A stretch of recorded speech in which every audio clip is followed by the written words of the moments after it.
Eccoci qua amici, finalmente si torna a toccare lenze da pesca, ami e a pungersi con tutto il necessario. Fine maggio che è paragonabile a un luglio dal caldo che fa, incredibile.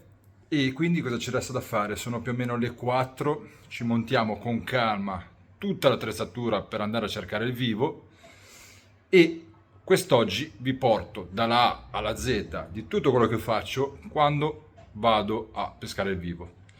Pescare il vivo vuol dire andare a cercare quei pesci che possiamo innescare, che vanno sempre cercati a seconda di quello che vogliamo andare a cercare noi successivamente. Quindi quest'oggi spero di prendere qualche cefalone da portare poi con me con la mia canna a due pezzi per pescare i serra, che in questo periodo sono già belli attivi e contenti di vedere un cefalo legato a un palloncino. Quindi quest'oggi prepariamo qualcosa di molto semplice, andiamo a cercarci qualche cefalo in canale con il pane che adesso poi andremo a preparare, una canna molto leggera che andiamo vi porto, cioè oggi proprio prepariamo la canna da zero perché dobbiamo montare anche il filo sul mulinello, tutto, prepariamo la montatura e vi farò vedere un po' di cosine, visto che poi comunque i video sono sempre stringati, cioè vi si fa vedere il gareggiantino e si va a pescare, si prende il cefalo, ma in realtà dietro, sebbene ci sia poco lavoro, ma c'è sempre qualcosa da fare. Quindi adesso ho tolto tutto dalla scatola per mettere un po' di ordine, perché sono un po' disordinato io e quindi ho bisogno tutte le volte di rimettere tutto a posto. Faccio un po' il punto della situazione e si parte. Allora, sistemato un po' tutto quanto, parliamo un po' dell'attrezzatura. Per pescare e cercare il vivo non servono grandi attrezzi, in particolare un mulinello 2500 basterà, ma vi ricordo che per fare questa pesca andrà benissimo anche una normalissima canna fissa. Detto questo, mulinello pulito, gli abbiamo dato un po' di olio apposito per i mulinelli, mi raccomando non vi state a inventare cose che trovate in casa. L'attrezzatura da pesca va accompagnata da particolari studiati per le attrezzature da pesca. Poi passiamo un po' alla nostra canna. Qua abbiamo una Venere blu della Falcom nuova di pacca, una canna molto divertente che ci permetterà di fare la nostra pescata e comunque sì, stiamo cercando il vivo, ma comunque passiamo un paio di orette a pescare normalmente a bolognese che non fa mai male. 6 metri, una giusta lunghezza per gestire un po' terminali o comunque non essere troppo corti nell'azione di pesca. Adesso andiamo a montare il nostro mulinello e per questa battuta ho scelto questo Fluoro Coated. Fluoro Coated cos'è?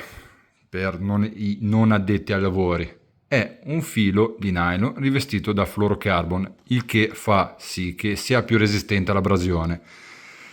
Non è una scelta a caso, ma tutte le scelte che facciamo vanno tutte fatte in base a dove peschiamo. Mi raccomando amici, perché io vedo sempre su internet fare dei copia e incolla su quello che fanno gli altri, ma se un pescatore, non dico che è eccellente o bravo, ma un pescatore discreto fa le sue scelte in base a dove va a pescare.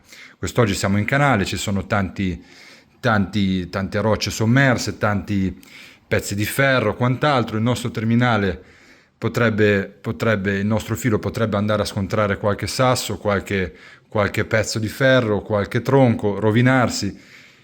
È ovvio, stiamo parlando di uno 0,16 mm, non farà la differenza questa scelta, ma se ho la possibilità di scegliere e ripartire da capo nella mia storia, posso fare questo tipo di scelta per maggiorare l'abrasione, la resistenza all'abrasione in pesca. Oh, che bello! Questo è proprio quello che amano le mogli di tutta Italia, di tutti i pescatori, vedere caricare un mulinello da pesca dentro il lavandino di casa. Lavandino di casa riempito leggermente di acqua calda e sapone sgrassante. È una cosa che mi porto dietro da anni e sembrerebbe essere utile per la pulizia o comunque lo scorrimento del filo, ma acqua calda, mi raccomando, non abbiate paura che si allunghi il filo, non succede un bel niente. Ok, mulinello bello che montato, caricato a dovere.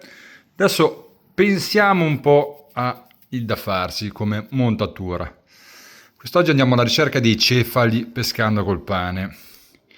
Il cefalo è un pesce molto, come posso definirlo, particolare, diciamo così, perché sebbene sia molto semplice pescarlo, ha anche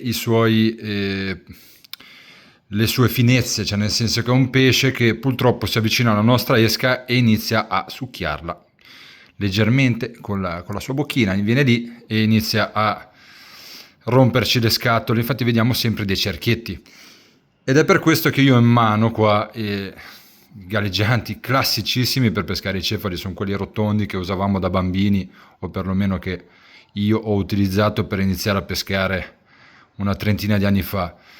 Il galleggiante rotondo ti permette di vedere i cerchi. Quando tu inizi a vedere i cerchi in acqua attorno al tuo galleggiante, vuol dire che lì sotto c'è probabilmente qualche cefalo che si è avvicinato, sta guardando il pane, che adora, veramente ha un'adorazione quasi spirituale per il pane, però non si fa spesso e volentieri, soprattutto in queste giornate estive, fregare facilmente, perché inizia a mangiare attorno alla pallina, creando questi cerchi. Quindi ideale sarebbe pescare con questi galleggianti qua, a mia esperienza.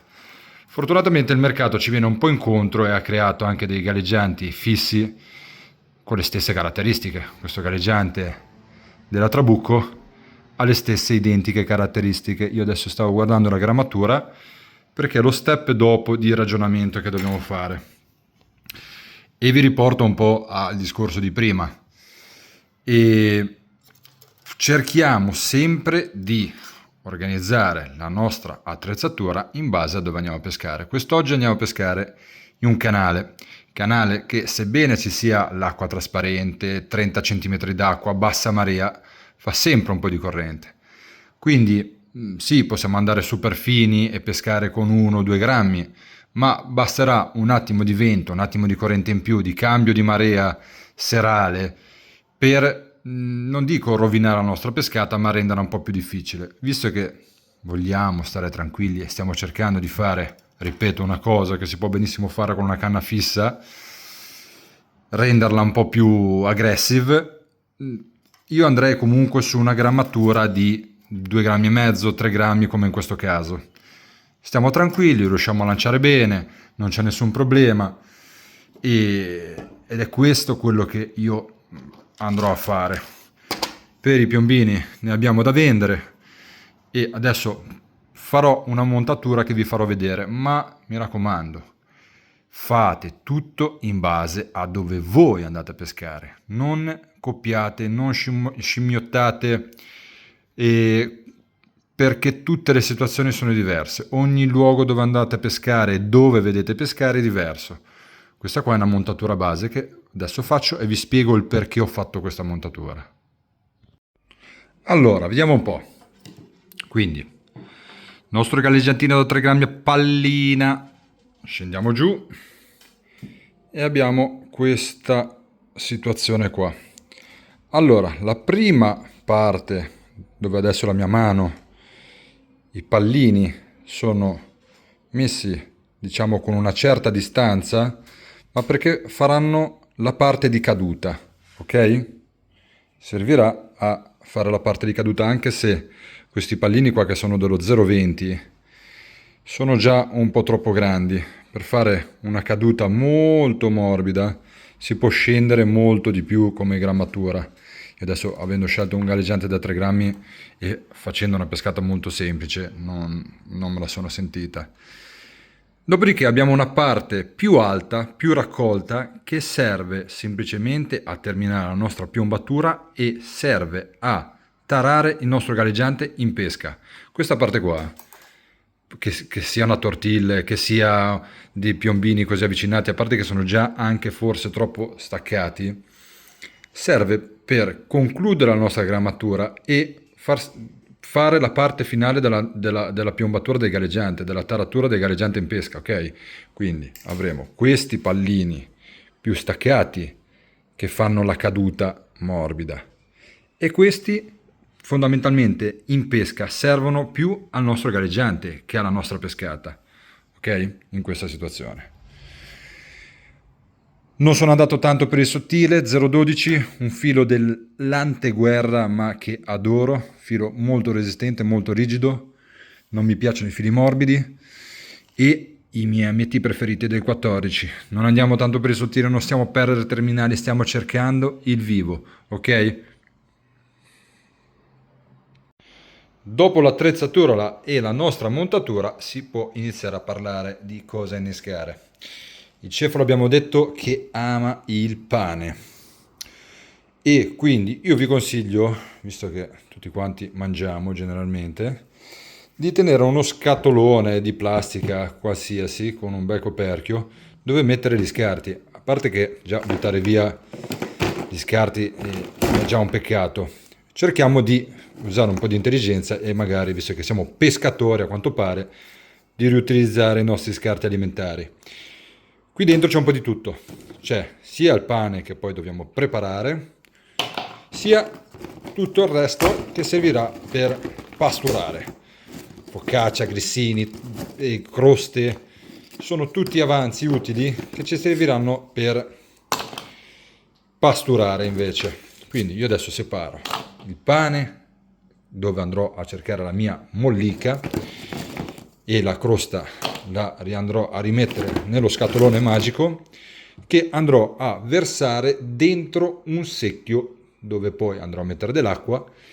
Tutto questo scarto andrà a riempirsi di acqua e a sciogliersi piano piano e con una bella palletta lo possiamo utilizzare per pasturare.